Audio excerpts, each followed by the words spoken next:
প্রিয় দর্শক, সাজ্জাদ কাদিরের প্রীতি এবং শুভেচ্ছা নেবেন। এই মুহূর্তে আপনাদের সামনে কথা বলতে এসেছি নতুন বাংলাদেশ দিবস এবং জুলাই সনদ থেকে কি পিছু হটল সরকার, এই প্রসঙ্গটা নিয়ে আপনাদের সামনে কথা বলবো।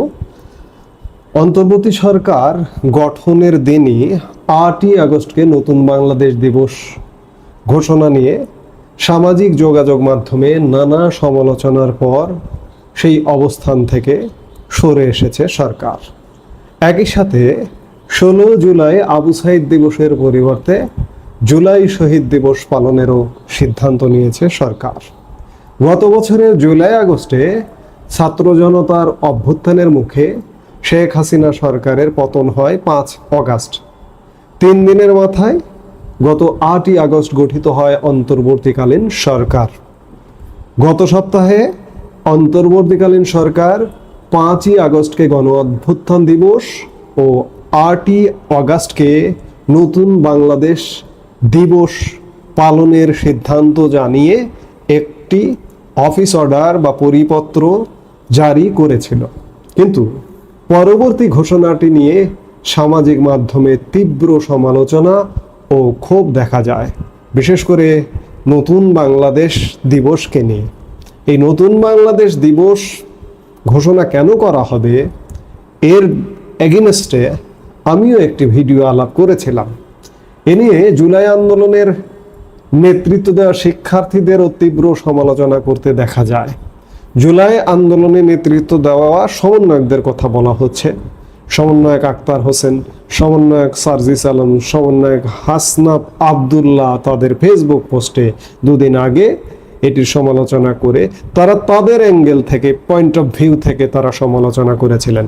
তারা নতুন বাংলাদেশ ঘোষণার পক্ষে, কিন্তু তারা তাদের সুবিধা মতো, কেউ বলেছেন জুলাই সনদ যেদিন ঘোষণা হবে সেদিন, কেউ বলেছেন 5 অগাস্টে নতুন বাংলাদেশ দিবস ঘোষণা করতে হবে। আমি তাদের সাথে একমত নয়। নতুন বাংলাদেশ বলে কিছু নাই। বাংলাদেশ বাংলাদেশি, বাংলাদেশ একটি। বাংলাদেশ আজকে 54 বছর বয়স হয়েছে। এখন নতুন বাংলাদেশের হিসেব করে লাভ নেই। আমি এই কথাটাই বলেছিলাম আমার ভিডিওতে। আজ রোববার উপদেষ্টা পরিষদের বৈঠকে সরকার তার আগের সিদ্ধান্ত থেকে সরে এসেছে। প্রধান উপদেষ্টার প্রেস সচিব শফিকুল আলমের দেওয়া এক ফেসবুক পোস্টে জানা যায়, উপদেষ্টা পরিষদ 16 জুলাই শহীদ দিবস এবং 5ই আগস্ট গণ অভ্যুত্থান দিবস উদযাপনের সিদ্ধান্ত নিয়েছে। তিনি জানান, আগস্টের কোনো বিশেষ উদযাপন থাকছে না। নতুন বাংলাদেশ দিবস থেকে পিছু হটল সরকার। শুধু নতুন বাংলাদেশ দিবস না, আবু সাইদ দিবস থেকেও পিছু হটল সরকার। আরেকটি খবর হচ্ছে যে আজকে জাতীয় ঐক্যমত্য কমিশনের বৈঠক হয়েছে। সেই বৈঠকে জুলাই সনদের যিনি মহান কারিগর, যিনি সংবিধান সংস্কারের মহান কারিগর, অধ্যাপক আলী রিয়াজ, তিনি তার বক্তব্যে জুলাই সনদ ঘোষণা নিয়ে তার বক্তব্যে আজকে হতাশার সুর খুঁজে পাওয়া গেছে। রাজনৈতিক দলগুলোর সঙ্গে আলোচনার অগ্রগতি আশাব্যঞ্জক নয় বলে মন্তব্য করেছেন জাতীয় ঐক্যমত্য কমিশনের সহসভাপতি অধ্যাপক আলী রিয়াজ। তিনি বলেছেন, আমরা স্বপ্ন দেখেছিলাম আবু সাইদের শাহাদত বার্ষিকীতে সবাই মিলে জুলাই সনদ স্বাক্ষর করব, কিন্তু বাস্তবে সেটা কতটা সম্ভব হবে তা নির্ভর করছে রাজনৈতিক দলগুলোর ওপর। আমরা খানিকটা শঙ্কিত যে সে জায়গায় আমরা যাব না।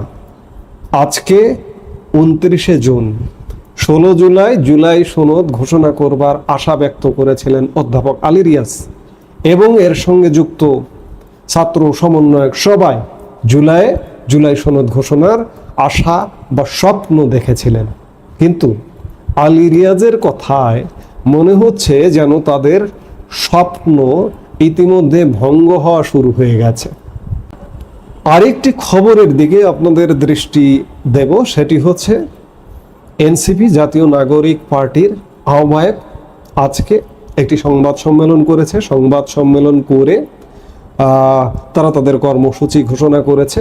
এর মধ্যে এনসিপির আহ্বায়ক নাহিদ ইসলাম এই সাংবাদিক সম্মেলনে বক্তব্যে বলেছেন যে জুলাই ঘোষণাপত্র পাঠ করা হবে বলে সরকার দায়িত্ব নিয়েছিল। 30 কার্য দিবসে জুলাই ঘোষণাপত্র দেওয়ার কথা ছিল সরকারের, কিন্তু তার কোনো উদ্যোগ নেই। সরকার যেহেতু বলেছিল সকলের সাথে ঐকমত্যের ভিত্তিতে দেবে, তা হয়নি। সরকার ব্যর্থতার পরিচয় দিয়েছে। এজন্য ছাত্র জনতাকে সাথে নিয়ে 3 আগস্ট জুলাই ঘোষণাপত্র পাঠ করা হবে। অর্থাৎ সরকার, আমি অন্য দিবসের কথা বলবো না, যে নতুন বাংলাদেশ দিবস ঘোষণা করতে চেয়েছিল সেখান থেকে পিছু হটল, জুলাই সনদ ঘোষণা থেকে পিছু হটল। জুলাই সনদ ঘোষণা থেকে পিছু হটল বিধায় এনসিপি তারা রাজনৈতিকভাবে রাজনৈতিক দলের মাধ্যমে 3 আগস্ট জুলাই সনদের ঘোষণা দেবার ঘোষণা করেছে সাংবাদিক সম্মেলনে। সরকার পিছু হটছে কেন? আরেকটি বিষয়, শফিকুল আলম জানিয়েছেন যে অগাস্টে কোনো কর্মসূচি থাকছে না। কেন? আমরা তো আশা করেছিলাম যে এরা বাংলাদেশ চেঞ্জ করে ফেলেছে। এখনো পর্যন্ত চেঞ্জ করে ফেলেছে এটাই বিশ্বাস করতে চাই, কারণ এখনো পর্যন্ত জায়গায় জায়গায় সহিংসতা ঘটছে, অপকর্ম ঘটছে, তাণ্ডব ঘটছে, এখনো পর্যন্ত পরিবর্তন হয়নি। কিন্তু আজকে এই ঘটনাগুলো, বিশেষ করে নতুন বাংলাদেশ দিবস, জুলাই সনদ থেকে পিছু হটা, খানিকটা মনে হচ্ছে সরকার ভয়ঙ্কর চাপের মধ্যে পড়ে গেছে। বিশেষ করে সামাজিক অস্থিরতা কোনোভাবেই থামাতে পারছে না। বিশেষ করে গত কয়েকদিনে, গত বৃহস্পতিবারে কুমিল্লার মুরাদনগরে একটি ধর্ষণ কাণ্ড, গতকালকে পটুয়াখালীতে এক নারীকে অপহরণ, এরকম নানা রকম ঘটনা ঘটছে। শুক্রবারে বিজয় সরণিতে মৃত্যুঞ্জয় ভাস্কর্যের যে দেয়াল চিত্র ছিল, সেই দেয়াল চিত্রে বুলডোজার লাগানো, এরকম নানা রকম হাজারো ঘটনা, অসংখ্য ঘটনা, লক্ষ ঘটনা সারা দেশে ঘটে যাচ্ছে।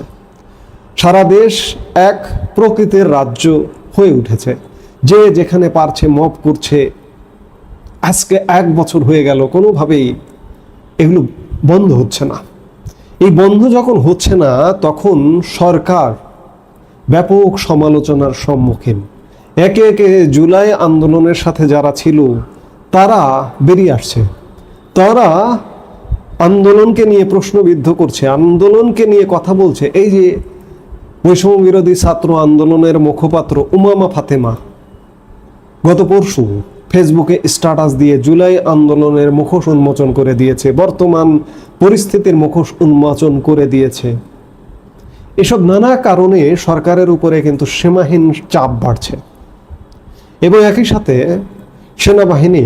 সেনাবাহিনীকে দেখেই মানুষ একটু আশ্বস্ত ছিল। সেনাবাহিনীর উপর ব্যাপক সমালোচনা হওয়া শুরু হয়ে গেছে সারা বাংলাদেশ।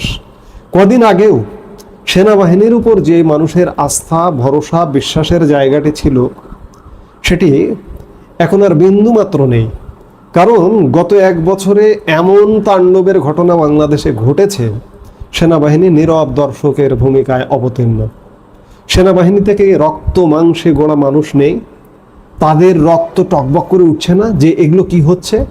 আমরা একটা রেজিম চেঞ্জ করে আরেকটা রেজিমের হাতে ক্ষমতা দিয়েছি, কি ঘটছে দেশে। তাদের মধ্যেও জিজ্ঞাসা হচ্ছে, প্রশ্ন হচ্ছে যে এসব কেন, এবং এসবের দায় কেন সেনাবাহিনী নেবে। সরকারের মধ্যে প্রশ্ন জাগছে যে এইভাবে কিভাবে সম্ভব।